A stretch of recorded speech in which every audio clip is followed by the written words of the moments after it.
자, 사회는 인간 관계에 관한 것이라고 했죠. 그죠? 여러분들이 사회 과목을 배우잖아요. 지금도 초등학교에 사회 있어요? 사회가 있죠? 사회가 그만큼 중요한 겁니다. 사람 사이의 관계를 따지는 학문이 사회다라고 볼 수 있는데, 역사 파트에서도 사회사 그러면 이런 사회 관계를 정리하는 것이라고 봐요. 인간은 무슨 동물이라고요? 사회적 동물이라고 얘기했었죠. 그 사회를 구성한 때가 언제부터냐? 그러니까 옛날에는 무리생활, 집단을 이루고 살았지만 사회적 관계를 맺으면서 살기 시작한 것은 무슨 시대부터라고 했어요? 청동기 시대부터라고 했죠. 그럴 때 이 사회란 국가를 말하는 것이기도 합니다. 알겠어요? 인간은 사회적 동물이라고 할 때 국가라는 그런 사회를 구성하고 서로 협력하고 서로 유기적 관계를 맺으면서 살아온 그런 동물들이다라고 볼 수 있죠. 근데 언제부터 사회를 만들었다고요? 청동기 시대부터. 사회를 만들었다라고 하는 그 말 속에는 계급이 생겼다는 말하고도 똑같습니다. 그러니까 지배하는 자, 지배당하는 자가 있다고 그랬죠. 기억나세요? 쓰지 마세요. 쓰지 말고 생각으로 정리해 두세요. 지금 생각을 잘하는 게 다 써 있어요. 우리 이미 다 했던 겁니다. 사회가 구성됐다는 얘기는 계급이 형성됐다는 얘기 아닌가요? 계급이 형성됐다는 얘기는 무엇이 발생했다는 얘기예요? 사유재산이죠. 그죠? 사유재산이 생겨났다는 얘기죠. 그래서 사유재산이 발생했다. 계급이 생겨났다. 사회생활을 시작했다. 국가가 형성됐다. 전부 언제부터라고요? 청동기 시대부터. 그래서 청동기 시대가 중요합니다. 그래서 그 가진 자, 지배자, 권력 집단이 자신들의 업적이나 자신들의 치적 또는 자신들의 위대성을 기록으로 남기기 위해서 뭘 만들었다고요? 문자가 발명됐어요. 그게 언제부터라고? 청동기 시대부터. 그때부터 역사도 기록으로 남게 된 것입니다. 알겠죠? 그래서 이렇게 사회를 쭉 봤어요. 근데 우리는 이 사회를 움직이는 원천적인 동력이 결국은 무엇이라고 그랬나요? 사회를 변화시키고 생산력을 늘려나가고 하는 그 원동력은 어디에 있다고요? 도구라고 그랬죠. 도구라고 그랬죠. 기술의 진보라고 그랬죠. 그래서 도구가 더 발전할수록 기술이 진보될수록 무엇이 늘어난다? 생산력이 늘어난다. 어렸을 때 그림 그려져요? 네. 내가 다시 그려야 됩니까? 아니요. 안 해도 되겠죠. 생산력이 늘어나죠. 생산력이 늘어나면 늘어날수록 빈부격차는 더 커지게 돼 있다. 그럼 우리는 이런 전제를 할 수 있잖아요. 구석기보다는 신석기, 신석기보다는 청동기, 청동기보다는 철기, 그리고 오늘날까지 오면 올수록 무엇은 더 진보됐다? 기술은 더 진보되었다. 얘기할 수 있겠죠. 아이들한테 설득시킬 수 있잖아요. 설득할 수 있잖아요. 아이들을. 기술이 진보만 할수록 생산력은 더 어떻게 된다고? 더 늘어난다고. 더 늘어난 이것을 더 많이 차지하는 자들이 생겼죠. 빈부격차는 더 어떻게 해요? 더 심화된다. 이 원리를 가르쳐 줘야 됩니다. 알겠어요? 그 원리대로 다 작동되어 있는 거거든요. 그러니까 우리가 계급이 처음 생겨났다. 지배하는 자, 피지배자 이렇게 지배, 피지배 관계가 처음 발생한 이후 결국 오늘날에는 계급이 어떻게 돼 있을까요? 네? 그냥 평등사회인가요, 전부 다? 여러분들은 다 평등하다고 생각하나요? 평등하다고, 우리가 평등하다! 우리는 민주국가에 살고 있고 모두가 다 법 앞에 평등하다라고 할 때 그 평등은 언제만 평등합니까? 선거는 날만 평등해요.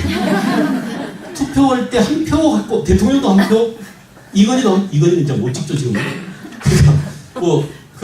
누구도 한 표, 재벌도 한 표, 가난한 사람도 한 표, 노숙자도 한 표, 이렇게 한 표를 갖고 있다는 점에서 평등하고 나머지는 불평등합니다. 그 불평등이 오늘날에는 과거에 비해서 더 심화됐다고 볼 수 있죠.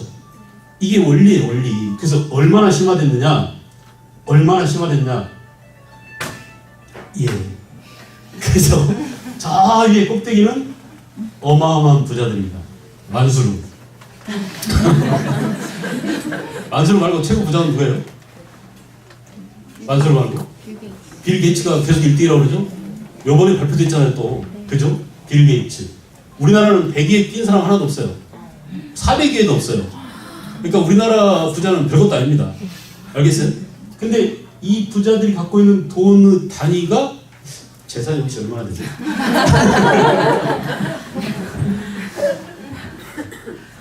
내가 안 물어보려 했죠. 우리는 질문 안 하게 했죠. 질문 안 하기로 하고 반장 노릇 하겠어요. 반장이 맨날 늦게요. 마이너스. 응? 마이너스 통장을 거기서 안 물어볼게요. 그래도 한 20년 전만 하더라도 사람들이 마음속에 나 남편이 삼성 다녀, 아파트 뭐 32평짜리 하나 있어, 차는 괜찮은 거 타고 다녀, 삼성 뭐 세븐 정도는 타고 다녀. 그런 사람들한테 물어보면 난 중산층이야 이렇게 얘기합니다. 그죠? 중산층이라고 늘 생각했었어요. 사람들이 거의 다 나는 중산층에 속한다고 생각합니다. 저도 그랬어요. 어렸을 때 우리 다 조사했어요. 신분을 집에 그 텔레비전 있는 사람 손 들어보세요 이랬어요. 치사하게. 알겠죠? 텔레비전 있는 사람 손 들어보세요. 냉장고 이런 걸 조사했어요. 교실에서 공공연하게 선생님이 다 적었어요. 생활 정도. 그래서 뒤에다 쓰라고 자기한테 상중하. 그럼 전부 다 뭐라고 써요? 중이라고 씁니다. 우리 전부 다 중이에요. 그죠? 근데 지금은 감히 그렇게 못해요. 내가 중이라고 하려고 보니까 뭔가 좀 석연찮거든요. 적어도 중산층이라는 이 말을 쓰려면 우리가 이것을 그냥 서민이다 또는 뭐 보통 사람들 이렇게 마구잡이로 썼는데 이 노태우가 보통 사람 했죠? 그래요. 그러니까 이 중산층이라는 말을 쓰려면 적어도 여기에 속하려면 무슨 경제적 층이 안에 들어가야 되느냐? 부르주아에 들어가야 돼요. 그 부르주아 개념은 뭐냐?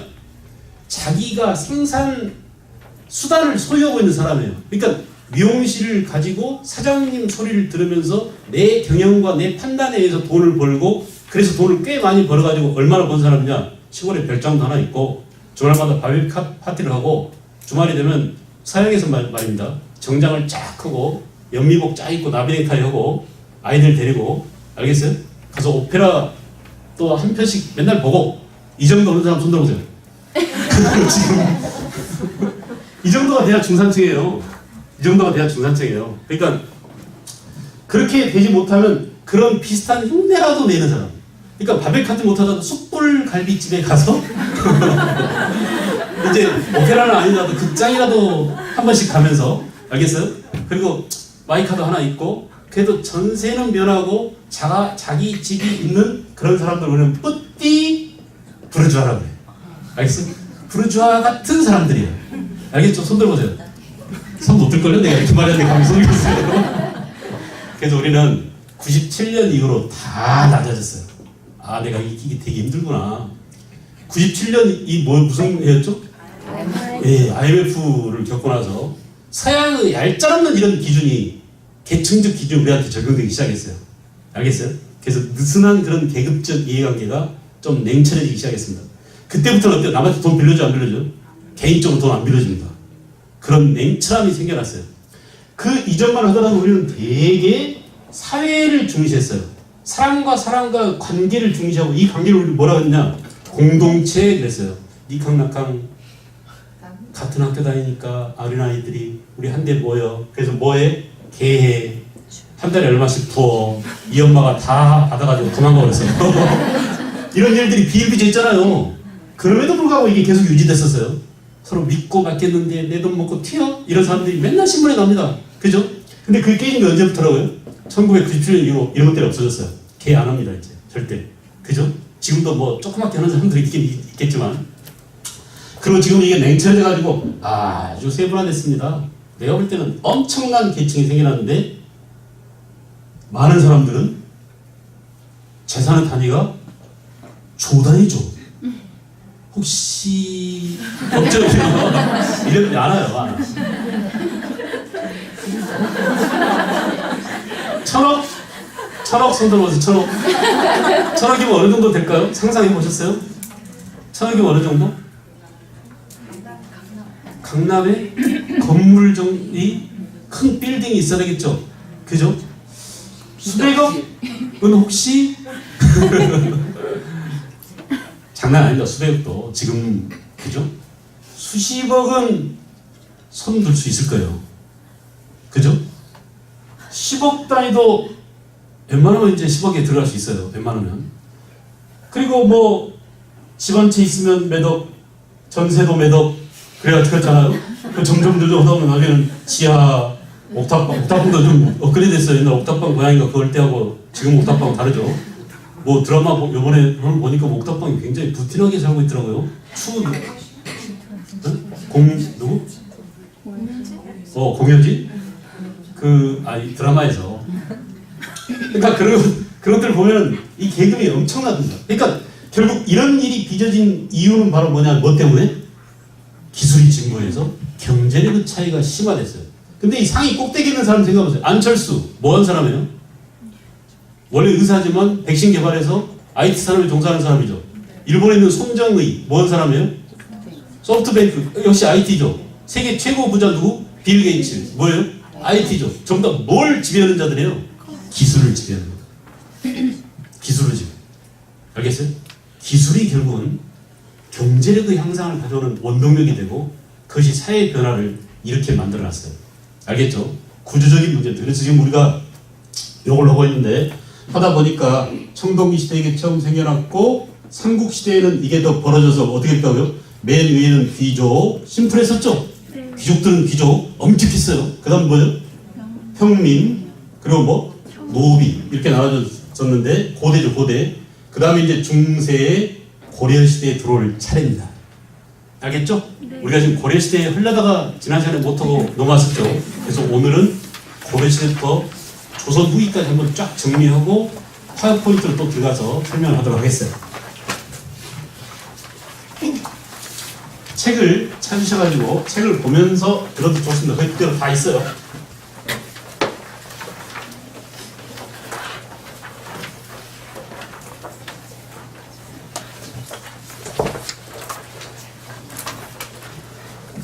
그래서 다시 거듭 말씀드리지만 이 큰 흐름과 이것이 움직이는 원동력, 이것에 대한 설명이 있어야 됩니다. 안 그러면 그냥 고려시대 신분이 4개였어. 위에는 뭐야? 귀족, 그 다음에는 뭐? 중간계층, 그 다음에는 양민, 그리고 뭐 천민. 요거만 외우게 해버리면 끝장이에요. 좀 있으면 다 증발해버려요. 근데 이것이 거대한 체계 속에서, 흐름 속에서 맥락을 가지고 있다라는 원리를 가르쳐주는 애들이 되게 좋아합니다. 그러니까 애들도 단편적인 지식이 깨알처럼 흩어져 버리는 그런 상태를 되게 불안해요. 좀 있으면 잊어먹을 걸 지가 알거든요. 근데 이것이 이렇게 얽혀서 하나의 분자 구조처럼 제가 말씀드렸죠. H 2개가 모여서 O하고 붙어가지고 비로소 뭐가 돼요? 물이 되잖아요. 물은 우리 눈으로 보이고 가시적으로 잡을 수도 있고 먹을 수도 있는 겁니다. 근데 H, O 이런 것들은 보여 안 보여? 다 증발해버리는 것들. 이렇게 낮게 지식은 바로 증발합니다. 그래서 지식을 체계화시키고 얽어서 하나의 구조적인 지식으로 만들어놔야 돼요. 알겠죠? 그러니까 그런 것들이 역사학술에서 되게 필요해요. 역사는 종합적이기 때문에 이렇게 종합할 수 있어야 되고 다시 종합한 것들에 대한 결론을 내릴 수 있는 그런 능력을 키워주는 게 되게 중요해요. 그러니까 엄마들이 아이들한테 그 역사를 하면서도 상상을 하고 생각을 하고 그러면서 어떻게 애들이 책을 읽을 수 있게 할 것인가 이것들을 고민을 많이 해야 돼요. 그래서 지금 그 고민거리를 던져드리려고 이 수업을 하는 겁니다. 제가 시간에 얘기했잖아요. 이 수업 이름이 뭐라고요? 엄마들을 위한 게 아니에요. 자녀 교육을 위한 학부모 역사교실이에요. 그러니까 엄마들은 자녀를 내가 볼 때 엄마들은 이미 버렸어요. 이미 버린 카드야. 근데 자녀들은 버리지 않도록 엄마들이 좀 이렇게 제발 좀 너무 간섭하지 말고 하더라도 이렇게 하고 역사교육은 특히 이렇게 해달라고 이렇게 자녀 교육을 위해서 엄마들한테 어드바이스를 좀 해주고 싶어요. 그러니까 엄마들 왜냐하면 내가 이렇게 해도 안 변합니다. 안 변해요. 이미 10대, 20대 때 변할 나이 때 안 변해가지고 지금 이렇게 굳어졌는데 이 정신을 고친다는 게 쉽지가 않은 노릇이에요. 그러니까 그러지 말고 지금 가소성, 가능성 있고 늘 변할 가능성 있는 아이들한테만큼은 나처럼 되지 않게 하라. 알겠죠? 나 말고 여러분들. 알겠어요? 그런 의미에서 그 수업을 하고 있는 겁니다. 다시 보겠어요. 고려시대에는 신분 계층이 몇 개로 늘어났다고요? 그 전에 비해서 계층이 어떻게 됐다고? 늘어났죠. 우리가 이것을 다른 말로 뭐라고 얘기한다고요? 계층 분화가 심화되었다. 또는 다른 말로 빈부격차가 심화된다. 이 말이 동의하라는 거예요.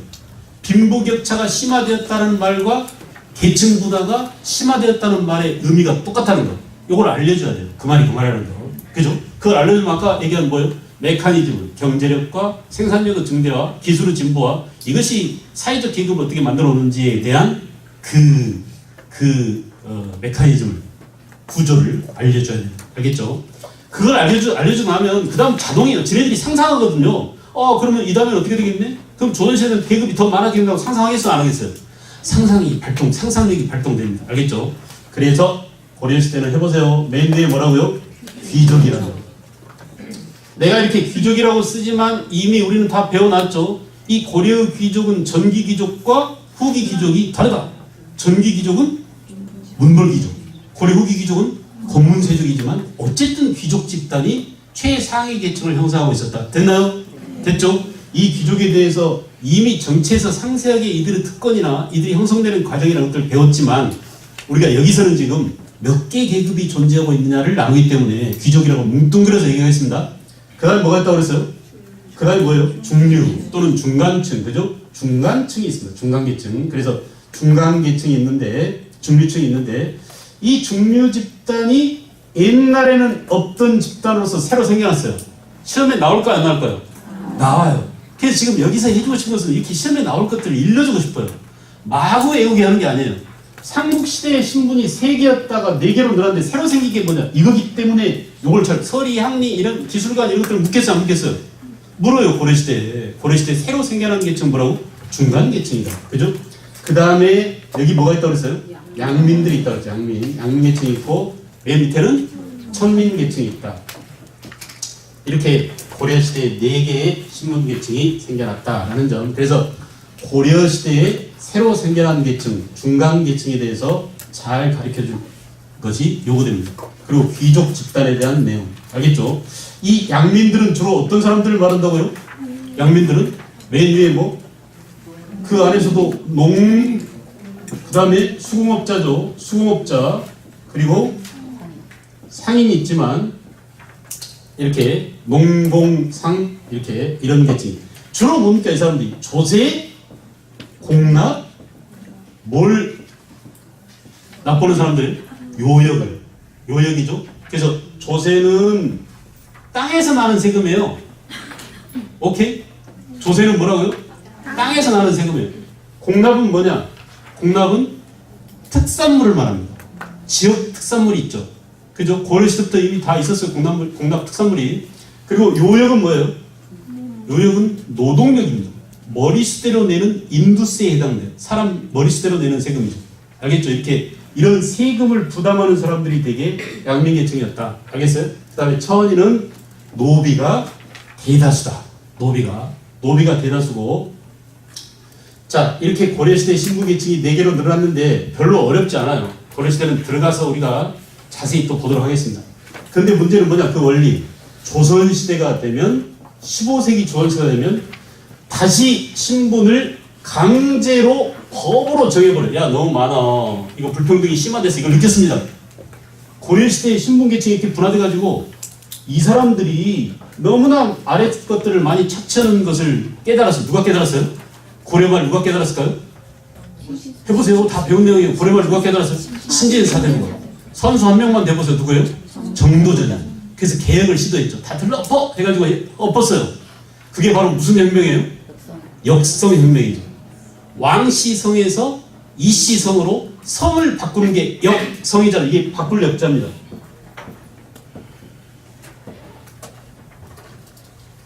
대중 여자를 붙이죠?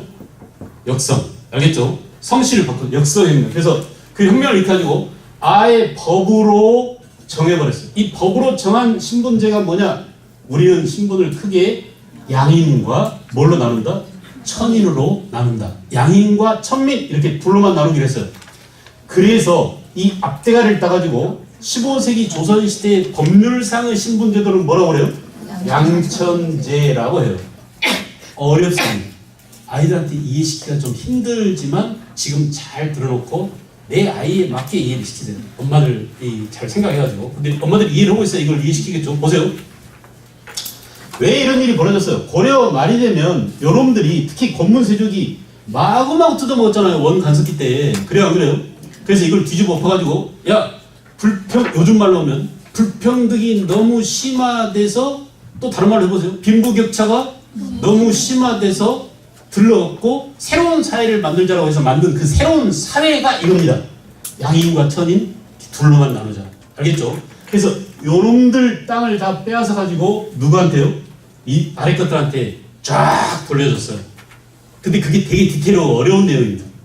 소유권을 준 거냐, 경작권을 준 거냐, 알겠죠? 수조권을 준 거냐, 이런 것들로 세분화되게 나눠져. 이건 경제가 너무 어려워서 따로 경제로 빼겠습니다. 알겠어요? 그래서 어쨌든 이렇게 보다 더 불평등이 심화된 사회에서 보다 더 평등한 사회로 가기 위한 혁명을, 보다 더 살기 좋은 사회를 만들기 위한 혁명을 일으킨 게 바로 정도전 아닙니까? 그래서 그 정도전이 만든 새로운 신분제도가 뭐라고요? 양인과 천인으로 나눴어요. 알겠죠? 불평등이 고려보다는 조선 초기가 어때요? 심화됐어요? 완화됐어요?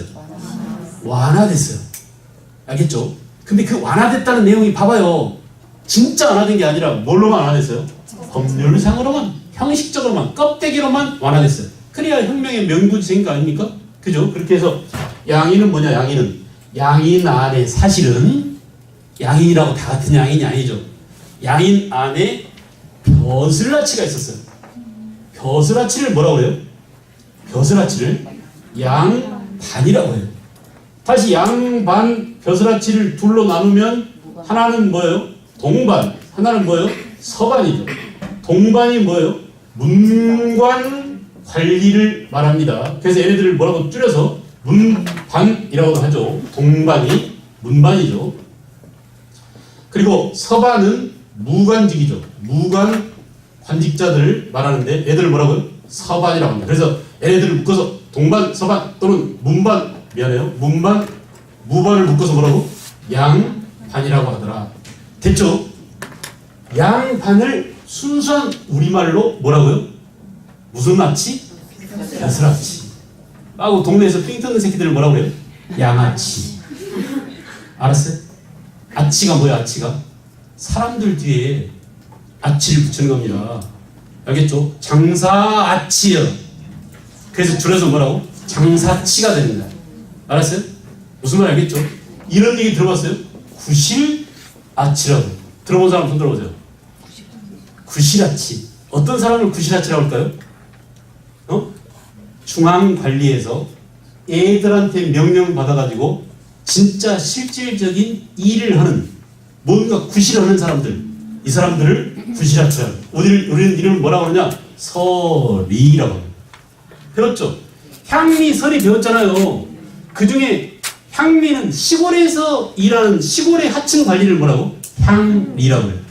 서울의 중앙관청에서 벼슬아치 밑에서 실질적으로 실무를 담당하는 그 실무가 뭐예요?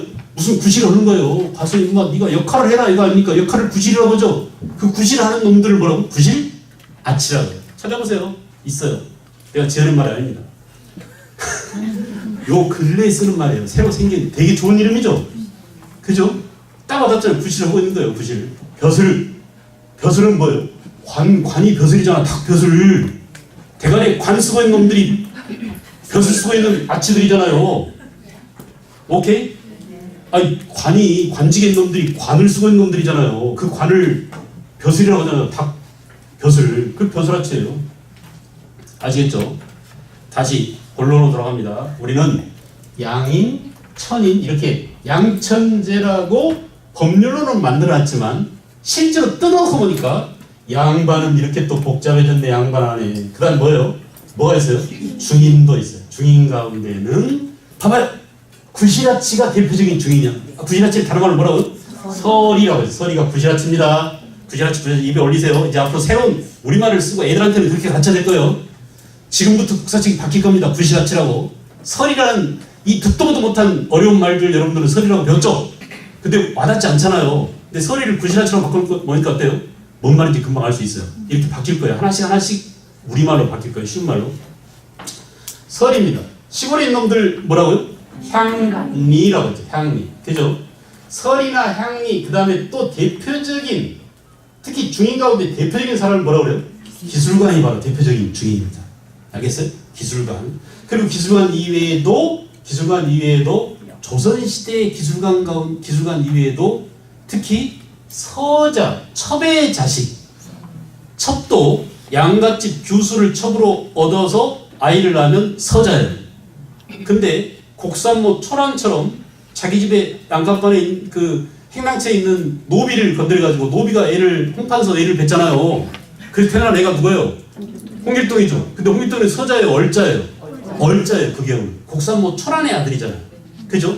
양같이 규수가 아니라 저희 집 노비한테 난 얘나 마찬가지입니다. 그러니까 얘들은 뭐예요? 얼자예요, 얼자. 걔들 합쳐서 뭐라고 그래요? 서얼 그래요. 아시겠죠? 노비도 노는 뭐예요? 남자종이에요. 비는 뭐예요? 계집종이에요. 이렇게 다 다릅니다. 알겠어요? 서얼도 뭐라고? 서는 뭐? 서자. 얼은 뭐? 얼자. 첩도 천첩 자식을 얼자. 그죠? 양첩의 자식을 뭐라고? 서자. 그죠? 그래서 이렇게 서 이런 사람들을 중인이라고 한다. 여러분, 양인이라고 다 뭉뚱그려 놨지만 실제적으로 애들 사이에 차별이 있겠어요, 없겠어요? 자, 당연히 있죠. 당연히 있죠. 겉으로만 법률상은 그래요. 그 다음에 양인 안에는 또 뭐가 들어갑니까? 양반 이외에 중인 이외에 또 뭐예요? 농민도 들어갑니다. 그리고 뭐? 수공업자도 들어갑니다. 우리가 수공업자를 조선시대 수공업자를 공장이라고 불렀어요. 여러분들 헷갈리지 말아야 될 것은 아이들한테 얘기해줄 때 헷갈리지 말아야 될 것은 이 수공업자를 뭐라고 불렀다고요? 공장이라고 불렀어요. 팩토리가 아니라 여기서 말하는 공장은 장이라는 그 장입니다. 공장.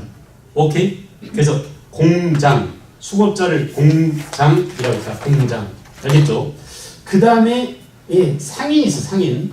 상인도 여러 종류가 있습니다. 국가의 허락을 받고 장사하는 상인을 시전이라고 하고 지 멋대로 장사하는 놈들. 그러니까 우리가 길가 보면은 그 자판상 돌려놓고 물건 파는 그런 상인들 있죠. 조선시대도 있었어요. 물론 그런 상인을 난전이라고 했어요. 오케이. 그래서 전은 좌판을 말해요. 정식으로 시가 뒤에다가 국가 허락을 받고 장사하는 사람을 뭐라고요? 시전. 그리고 지 멋대로 마구 어지럽게 쫓겨다니는 장사하는 사람들 뭐라고? 난전이라고 했다. 됐죠? 이렇게 해서 이 안에 차이가 차별이 엄전하고 심지어는 우리가 고려시대 그 양민계층에 똑같이 속했던 농공상인도 서열이 있었습니다. 가장 천대받은 게 뭐라고요? 상인을. 알겠어요? 농본 억상 정책에 의해서 상인을 천대하고 농민을 우대했습니다. 알겠죠? 이거 이제 중학교 이상 고등학교 때 주로 시험에 잘 나오는 게 이 농민이 과거에 응시할 수 있는 과거 응시 자격이 있냐 없냐 문제가 되게 애매하고 중요해져요. 과거 응시 자격이 있었겠어요? 없었겠어요? 있었어요. 왜? 법률로 정해놨거든요. 그죠? 그러니까 법률상 농민은 조선시대 농민은 과거 응시 할 수 있다 없다? 있다라고 해야 맞아요. 알겠죠? 그런데 실제로는 다 양반 도련님들이 앉아서 서당에서 공부하고 있는데 저 혼자 농민이라고 흙냄새 나면서 머리에 상투 틀고 가지고 앉아서 끄덕끄덕 공부할 수 있겠어요? 못 버팁니다. 이게 사회예요. 알겠죠? 이게 사회예요. 사회란 그렇게 무서워요. 타자의 시선이라는 게 무서운 거예요. 알겠죠? 범수 괜찮아. 너 농민 와서 공부해 라고 하지만 그거 이길 수 없어요. 격이 다르거든요. 옷 입고 갔는데 옷 색깔이 달라요. 다 비단 옷인데 저만 무명원, 흙 묻은 무명원 입고 거기 앉을 수 있겠어요? 그런 이유 때문에 실제로는 과거 의지가 거의 불가능했었다. 법률상 허용되어 있었지만 불가능했다. 알겠죠? 이렇게 이런 것들이 되게 어려운 문제로 나올 수 있는 농민한테도 과거 의지 자격이 부여됐었다. 알겠죠? 왜? 양천지기 때문에. 계급은 법률상으로 양인과 천인으로만 나왔다. 알겠죠? 천인은 고려랑 비슷합니다. 역시 고려와 마찬가지로 노비가 대다수를 차지하고 있었다. 우리가 이제 고려나 조선시대에 몸은 양인인데 실질적으로 천인 대우를 받는 사람들을 뭐라고 불렀나요? 신양, 몸은 양인인데 하는 역할이 천한 짓을 했어요. 그래서 이걸 뭐라고 그래요? 역천이라고 그래요. 그래서 7가지가 있습니다. 7가지. 알겠어요? 그래서 뭐 봉화 올리는 봉숙군, 그리고 곤장을 때려라 하면 옆에서 어때요? 곤장 들고 때리는 새끼들 있잖아요. 하나요, 둘이요. 이 치는 놈들이 나장이라고 해요. 나장, 나졸, 나장, 나졸들이 와서 잡아갔다 이러면 아주 의금부 도사가 끌고 다니는 애들 있잖아요. 그런 애들이 바로. 그리고 이제 여기에서 말 똥 치우고 말 먹이 해주고 암행어사 출두할 때 등장하는 놈은 누구예요? 역졸이죠. 그죠? 역졸. 예, 이렇게 졸자들란 놈들이 되게 흑수저들이에요. 요즘 말하면 흑수들입니다. 알겠죠? 신분상은 양이지만 흑수에 해당되는 사람들. 그리고 사공들 있지, 사공. 조졸이라고 해요. 조졸.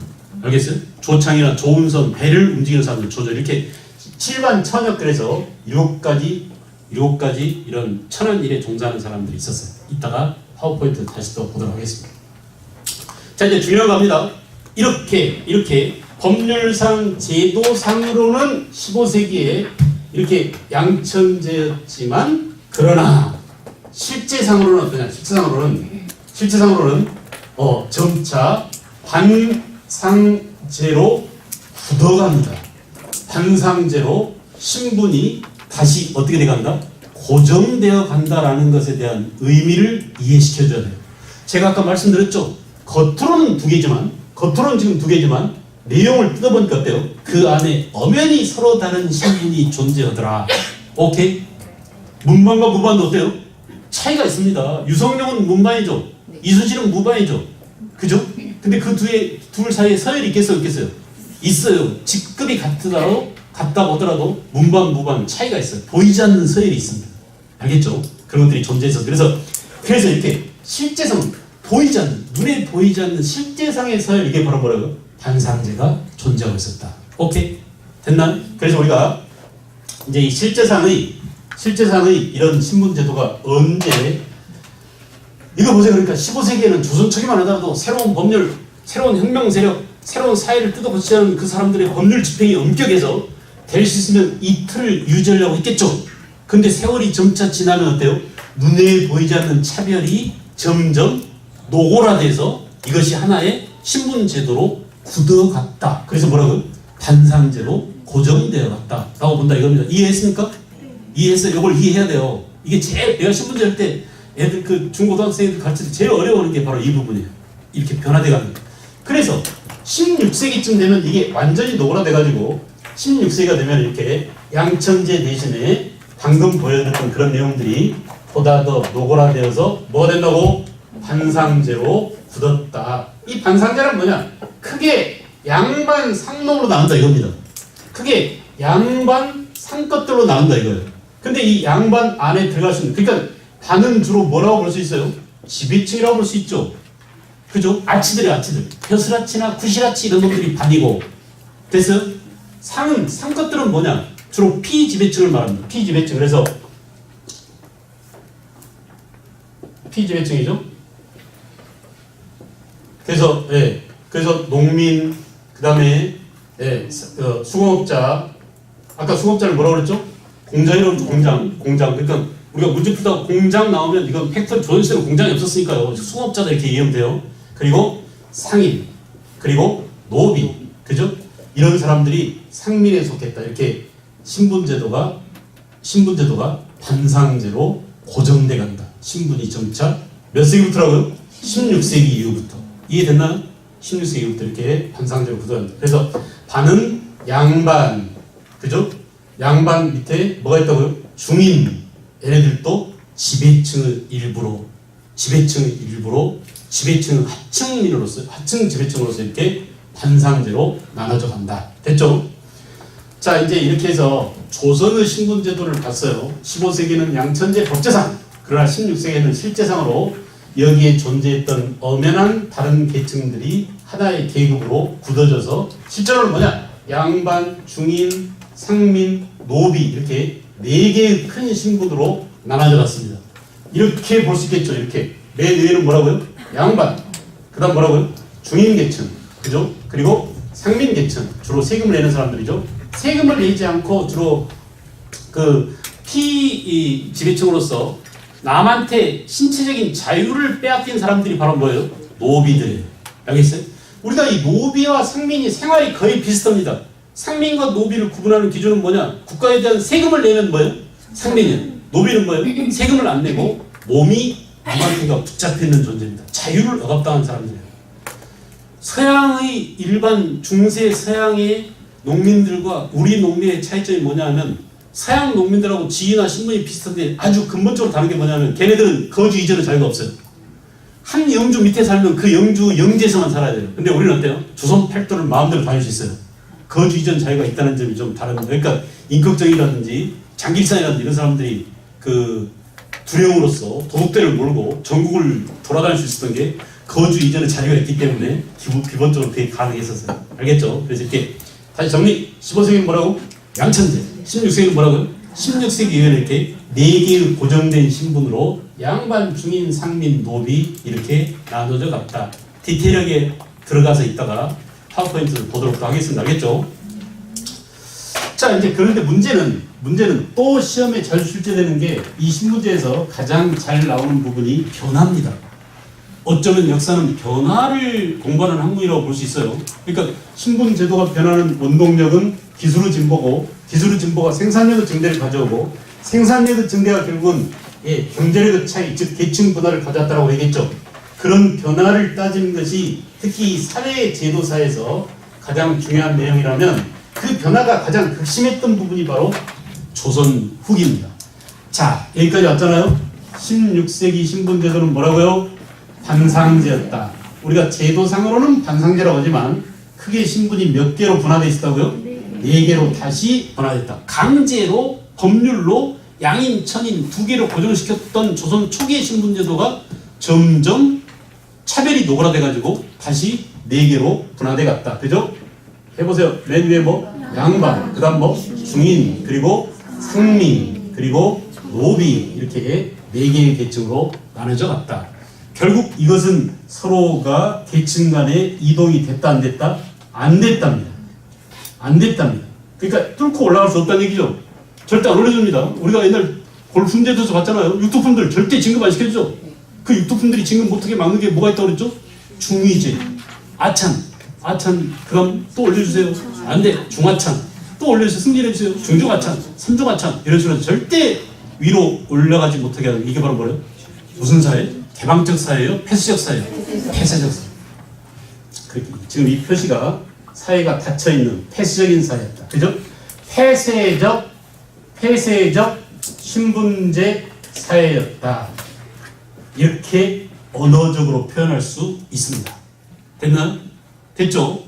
자, 그런데 문제는 17세기와 18세기에 우리 조선 사회가 엄청나게 변화해요.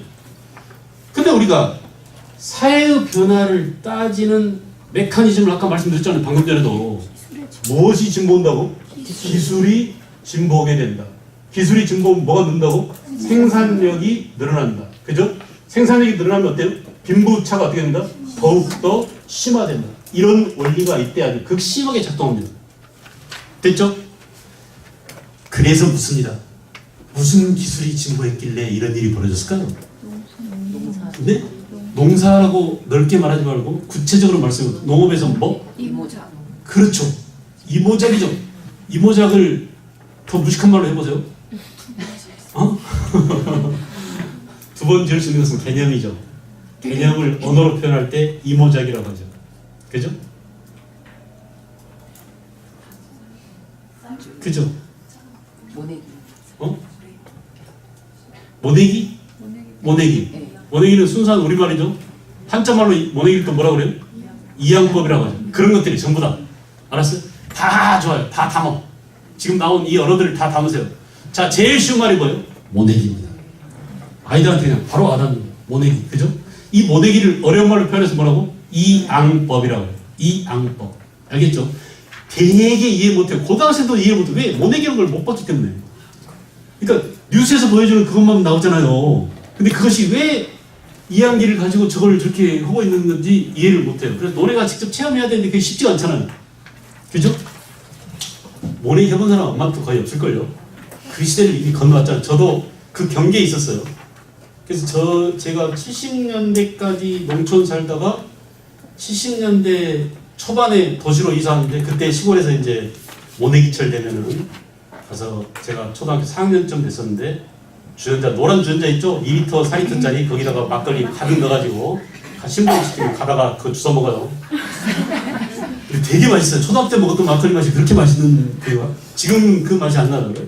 집에서 담근 막걸리가 그렇게 맛있었나 봐요. 근데 그거 먹고 가서 이제 혼납니다. 어른들 다 먹은 줄 알아요. 자기들도 그랬으니까 어렸을 때.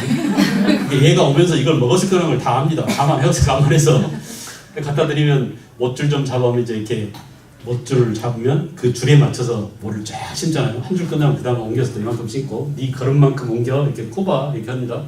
이제 거기까지 했는데 모내기는 직접 안 해봤어요. 근데 무슨 말씀 드리고 싶냐면, 이게 지금 1년에 이만큼은 땅이 있는데 원래는 이 땅에서 벼농사만 했어요. 근데 농민들이 짱구를 굴려보니까 도저히 벼농사만 해서 먹고 살 수가 없어요. 벼농사를 하잖아요. 절반을 누구한테 줘야 돼? 주인한테 줘야 돼. 주인한테 절반을 일단 뜯깁니다. 그럼 나머지 절반 갖고 어때요? 세금 다 내야 돼요. 그러니까 자기한테 돌아올 몫이 없는 거예요. 그래서 안 되겠다 참. 이만큼의 땅에서 우리가 벼농사만 해갖고는 못 사니까 여기서 벼 말고 뭐도 하자? 보리도 농사를 짓자. 왜냐? 보리는 재배기간이 보리는 언제요? 겨울에 자랍니다. 11월 달에 파종하면은, 그러니까 벼를 다 베어놓고 파종하면 그 이듬해 5월까지 자라요. 11월에서 5월 이렇게, 이건 한맹약물이잖아요. 그죠? 그래서 봄에 보리가 자라서 싹이 파릇파릇 나오죠? 그러면 너무 많이 자라다가 갑자기 봄 꽃샘추위가 와버리면 얼어 죽으니까 그거 못 자라게 하려고 밟아요, 가서. 아마 그런 기억이 있을지도 몰라요. 여러분도 어렸을 때까지도 보리 농사를 지은 곳이 있으니까. 이게 보리입니다, 보리. 그래서 보리는 이렇게 생육기간이 겨울에 자라서 이듬해 5월이나 6월 달에 베어내고, 문제는 뭐냐? 벼도 4월 달쯤 불어서 10월 달쯤 추수하잖아요. 지금은 10월이죠. 이제 황금색으로 변했죠. 좀 있으면 다 추수할 건데 근데 무슨 문제가 생겨요? 이 두 가지를 한 땅에다 심으려면 겹쳐요. 그래서 이 문제를 해결하기 위해서 보리가 한참 자라고 있을 때, 그러니까 보리가 이제 봄에 4월, 5월 이렇게 벽실 파종을 이 무렵에 보리밭에 한 켠을 딱 이렇게 해가지고 여기다가 물을 가득 댑니다. 여기다가 벽실을 쫙 뿌려요. 빽빽이 뿌려요. 그죠? 그리고 보리 여기 한참 자라고 있죠? 그래서 보리 5월 달에 다 베어내면 그동안에 자랐던 이 벼를 이만큼 자랄 거 아니에요? 빽빽하게 자랐는데 이 벼를 드러내서 이쪽으로 옮겨 심는 거예요. 여러분이 집을 옮길 때를 뭐라고 하죠? 이사라고 하죠. 이게 무슨 이자냐? 옮길 이자죠. 벼가 자라는 중심지를 모판, 이거 모판이라고 그러죠. 모판에서 본논으로 옮기는 거예요. 이 앙자가 중앙일보 할 때 앙자예요. 중심 앙자예요. 중심지를 옮기는 법이에요. 무슨 법? 이양법. 이거 쉬운 말로 뭐라고? 모내기. 모를 드러내. 벼 싹을 모라고 하잖아요. 그죠? 옛날에 사람들이 이렇게 했어요. 줄 맞춰. 제가 어렸을 때 여기 앉아가지고 여기서 줄 하나 잡고 여기서 줄 잡고 이렇게 해가지고 여기다 줄 맞춰 쫙 싣고 그 다음에 또 싣고 이렇게 했는데 요즘은 기계로 쫙 기계 하잖아요. 모판 하나씩 기계에 던져놓으면 저거저거 다 심죠. 이 기계를 무슨 기계라고 해요? 이양기라고 해요. 알겠습니다. 이것을 설명하기 되게 힘듭니다. 알았어요? 그래서 다시 정리. 새로운 기술 뭐가 있다고요? 모내기가 있었다. 모내기. 그죠? 모내기를 뭐라고? 이양법이라고 한다. 이것 때문에 뭐가 가능해졌어요? 두 가지 작물을 한 땅에서 재배할 수. 이걸 뭐라고요? 이모작. 알겠죠? 이모작이 가능했어요. 그럼 뭐가 늘어요? 생산력이 늡니다. 그죠? 이렇게 기술의 진보가 생산력의 증대를 가져오고, 이제 농부지만은 한 사람이 많은 땅을 빌려서 모내기 이양법을 동원하고, 또 기술의 진보, 논농사에서는 이양법 있지만 밭농사에서는 견종법이라고 있어요. 여러분들 연락에 외웠죠? 이양법, 견종법 들어봤죠? 그죠? 그래서 이 견종법은 밭 고랑과 밭 두둑이 있어요. 이게 고랑이죠? 땅을 옆으로 딱 잘라놓고 보면 볼록 튀어나온 부분이 뭐예요? 두둑이죠? 되게 고구마를 여기다 심죠? 고구마 심는 거 그게 두둑이에요. 그리고 여기 밑에가 뭐예요? 고랑이죠? 그래 안 그래요? 이거 농촌 체험을 안 해가지고 이거 고랑이죠? 고랑. 얘를 합쳐서 일항이라고 한 일항 그래요. 고랑과 두둑을 합쳐서. 알겠어요? 네. 그런데 그동안에는 두둑에만 심었는데 밭 고랑이까지 파종하는 법이 견종법이에요. 오케이? 그래서 견종법에 의해서 고랑이까지 파종하면 원래 땅이 이렇게 이렇게 땅을 잘라서 이 옆에서 보자면 평평하잖아요. 이렇게 이해하고 수학적으로 생각해보세요. 땅을 이렇게 단면도를 이렇게 해서 이렇게 사용한다면 표면적이 누가 더 많아요? 이게 훨씬 더 길죠. 그러니까 같은 면적의 땅을 어때요? 훨씬 효율적으로 사용하는 거예요. 또 하나는 뭐냐? 비가 안 와요. 근데 이 작은 땅에서 어떤 작용이 일어날까요? 전부 다 고랑으로 모이겠죠. 그러니까 이렇게 그런 문제를 해결했어요. 또 하나는 이 고랑에다 뭘 심냐면 콩을 심어요. 콩은 뿌리에서 뭐가 있어요? 뿌리옥 박테리아가 질소, 동화 별거 다 합니다 지금. 질소, 그럼 토질이 산성화된 것을 막아주죠. 그래서 어때요? 생산력이 증대해야죠. 기술의 진보가 있어요, 없어요? 있어요. 이거 누가 만들어낸 거예요? 세종대왕이 만든 거예요? 농민들이 만든 거예요? 농민들이 먹고 살려고. 내 정해진 땅에서 지배청한테 뜯기는데 이 뜯김을 막기 위해서 어떻게 하지? 라는 그 처절한 농민들의 몸부림이 기술의 진보를 가져옵니다. 제가 농담 삼아서 이놈의 대한민국 빨리 망해야 된다고 하는 게 알았어요? 나라가 망하기를 바라는 사람이 어디 있나요? 근데 문제는 뭐냐? 이 농민들에 대한, 그러니까 그 당시 조선 후기처럼, 조선 후기 농민들을 착취하는 구조처럼 이 젊은이들을 착취하고 노동자들을 착취하고, 알겠어요? 서민들을 핏바라놓고 뜯어먹는 이 정권이나 이 지배층, 이 지배, 여당 야당 다 똑같아요. 지배층들 다 똑같아요. 이게 태교배치만 하는 거지 맨날 똑같습니다. 그래서 얘들이 그것들을 바꾸려면 농민들은, 그러니까 조선시대 농민들의 것처럼 이 국민들은 노력이 있어요. 지금 처절한 노력이 있습니다. 제가 보니까 그래요. 청년들이 가만히 당하고만 있는 줄 아세요? 자기 나름대로 살 길을 모색할 겁니다. 알겠어요? 그들이 생각해낸 독특한 방법이나 방식에 의해서 메커니즘이 바뀌겠죠. 그런 일들이 벌어질 거예요. 제가 볼 때는 내가 아마 한 90까지만 산다면 이 변화를 충분히 목격하고 죽을 수 있을 것 같아요. 지금 그것을 막 프로모션 하려고 열심히 엄마들한테 바람을 넣고 엄마들이 아이들을 그렇게 가르치고, 그래서 너희들은 절대 참지 말아라, 들러엎어라, 이런 것들 할 수 있도록 지금 바람을 넣고 있는지도 모릅니다. 근데 어쨌든 외란이 끝났어요. 1592년 외란이 나가지고 16세기면 임진왜란이 1592년 16세기 말이죠. 17세기 그 참담한 현실을 극복하기 위한 농민들의 살기 위한 노력이 뭘 가져왔다고요? 이양법, 견종법, 이런 기술의 진보를 가져오고, 그 기술의 진보가 생산력의 증대를 가져오고, 생산력의 증대의 결과 무슨 일이 생겼냐? 농민 가운데서도 큰 땅, 넓은 토지를 경작해서 떼돈을 버는 농민이 생겼습니다. 이걸 뭐라고 해요? 큰 토지, 넓은 토지를 경작하는 농민을 뭐라고 그래요? 광작이라고 그러죠. 얼마나 시험에 잘 나왔는지 기억이 안 나죠? 그죠? 여러분들도 맨날 나왔던 그런 문제입니다. 광작 때문에 엄청나게 돈을 많이 번 농민들도 생겨났어요. 우리가 여기서 뭐라고 하냐? 경영형 부농이라고 배웠었죠. 이렇게 생산력의 증대가 빈부격차를 가져왔습니다. 부자 농민이지만 신분은 반상제에 의해서 농민이지만 경제력만큼은 어떤 대갓집 양반보다 더 돈은 많은 그런 농민이 생겨났다 이거예요. 그죠? 상인도 마찬가지. 상인도 우리는 조선 후기에 어떤 상인을 목격했느냐? 허생 기억나세요? 허생이 주로 어디에 장사했죠?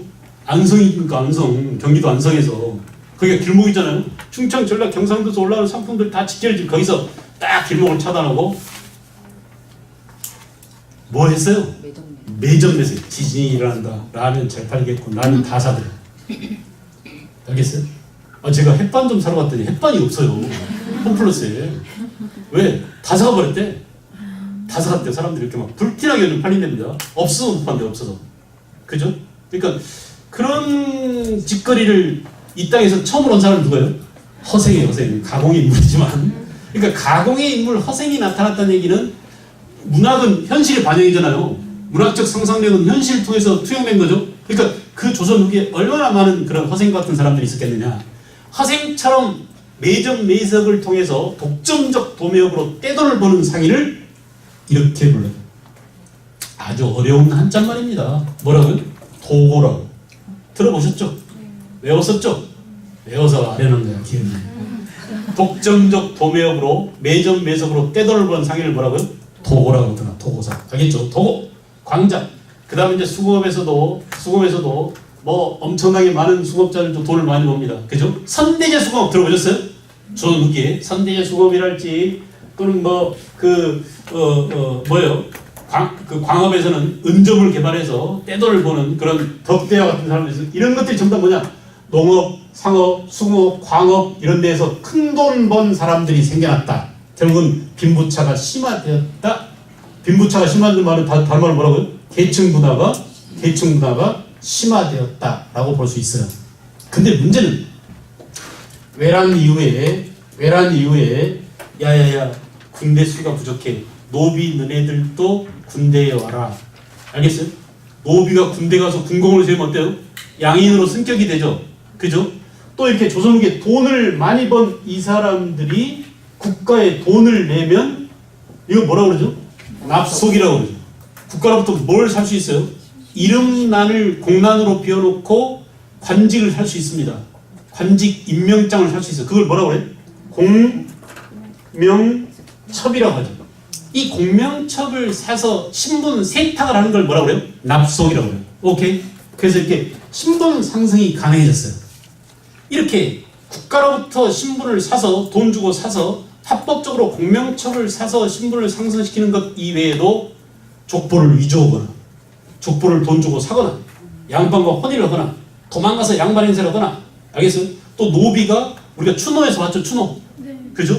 노비가 도망가서 양인 행세를 하거나 이렇게 수단과 방법을 가리지 않고 극렬한 아주 어마어마한 신분 변동이 일어납니다. 언제 이후에? 17, 18세기 이후. 그래서 신분 변동이 엄청났었다.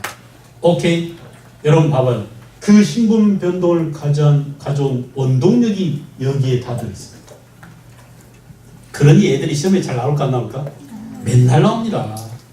아시겠죠? 이것이 조선 후기 사회의 엄청난 조선 후기를 변화시키는 엄청난 변화의 바람이었어요. 그 결과는 뭐냐? 그래서 나중에 19세기가 되니까 완전히 뒤바뀌어 버렸어요. 이렇게 조선 19세기의 신분제도는 결과적으로 이렇게 바뀌었다. 이런 변화가 가져온 결과가 이겁니다. 그러므로 여러분들이 문제를 낸다면 많이 맞닥뜨린 문제일 거예요. 요걸 보여주고 맨 위에는 양반이다. 그림도 잘 가되겠죠? 조선 19세기에 전체 인구 가운데 몇 퍼센트가 양반이라고 배웠어요? 70%. 그렇지. 전체의 70%가 양반이 됐는데 그 양반이 된 이유가 뭐냐? 이거. 거의 다 여기 있는 사람들이 떼거지로 올라가서 뭐가 됐다고? 양반이 됐다. 그 양반이 될 수 있는 근본 원인이 어디 있다고? 기술의 진보에 있었다. 알겠죠? 경제력도 증가했었다. 이겁니다. 이 변화 상태를 이해시켜주는 게 되게 중요해요. 좀 어렵지만. 그래서 전체 인구의 70%가 양반이 돼버렸고, 그 다음에 이제 또 뭐예요? 중인. 그죠? 그리고 상민.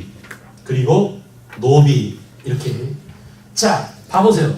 엄청나게 많은 문제들이 수학에 나올 수 있습니다. 알겠죠? 자, 이렇게 양반이 될 수 있는 방법을 하나하나 물을 수도 있고요. 주로 누가 올라갔냐라고 물을 수도 있고, 그리고 또 결과를 물을 수도 있어요. 이렇게 된 결과, 첫째, 국가는 무슨 일을 당할까요? 그렇죠. 이 새끼들 세금 내야 안 내요, 양반들. 면역자입니다. 세금 안 낸 놈들 이렇게 많아졌어요. 세금을 내야 될 누구예요? 중인, 그러니까 상민들은 줄어들었어요. 그러니 필연적으로 국가는 뭐예요? 재정이 곤란해지게 되었다. 결과 물을까 안 물을까요? 요거 보여주고 이렇게 해서 나타난 결과는 뭐냐? 국가 재정이 곤란해지게 되었다. 알겠죠? 예. 또 이 결과 그 양반수가 크게 늘어서 이게 국방상 문제는 군대 올 놈이 없어요. 그래서 우리도 지금 그런 문제에 봉착했죠? 아이들이 점점 줄어들어가지고 이 국방을 어떻게 담당할지 앞으로 이제 10년, 20년 뒤에는 무슨 일이 벌어질지 모릅니다. 자, 국방상 문제가 생기게 됐다. 재정이 곤란했다는 게 제일 큽니다. 결국 이런 상태에서 19세기에 서양 세력은 침략을 당했어요. 그죠? 나라를 지킬 힘도 없고 돈도 없으니 속수무책을 우리는 우리한테 그동안 계속 당해왔던 누구한테 강제로 무너개발을 당해요? 일본한테 강압적으로 무너개발을 당한 힘이 없으니까 힘이. 그것이 바로 이런 일들 때문이다. 이때 효과적으로 빨리 영조 때 정조 때 빨리 근대적 개혁을 했더라면 여기에 대한 그러니까 시민혁명이 일어나가지고 애들 다 들러엎어버리고 이게 서양으로 말하면 귀족들이잖아요. 이 시민들이 일어나서 얘들을 타도하고 시민 중심의 사회를 만들었었어야 우리도 근대사를 할 때 그걸 못해가지고 우리보다 먼저 시민혁명 아니지만 메이지 유신했던 일본한테 우리가 당하게 된 겁니다. 아시겠나요? 여기까지 봤어요. 그래서 좀 쉬었다가 이제 다음 시간에 지금 방금 한 내용들을 다시 화면을 통해서 다시 정리하도록 하겠습니다. 네.